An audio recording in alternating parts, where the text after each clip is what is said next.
আকাশে বিদ্যুৎ চমকাচ্ছে এবং বৃষ্টি হচ্ছে। সেই সাথে আমাদের লাইনম্যান ভাইয়েরা ছুটে চলেছে বিদ্যুৎ সঠিকভাবে দেওয়ার জন্য। কোথায় যেন ফল্ট হয়ে রয়েছে তার অভিযোগ সারার জন্য। আমাদের সাব স্টেশনে বিদ্যুৎ বর্তমানে নেই, একদম গ্রিড থেকে বন্ধ করে দিয়েছে।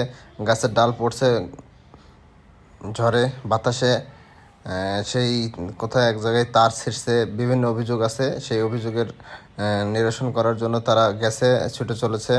দেখেন এই যে আমরা কি করি, আপনারা কি করেন? ঝড় বৃষ্টি আসলে আমরা নিরাপদে ঘরে ফিরি, আর আমাদের লাইনম্যান ভাইরা ঝড় বৃষ্টি এবং সব কিছু উপেক্ষা করে তারা মাথায় নিয়ে তারা ছুটে চলেছে লাইন নিরসন করার জন্য।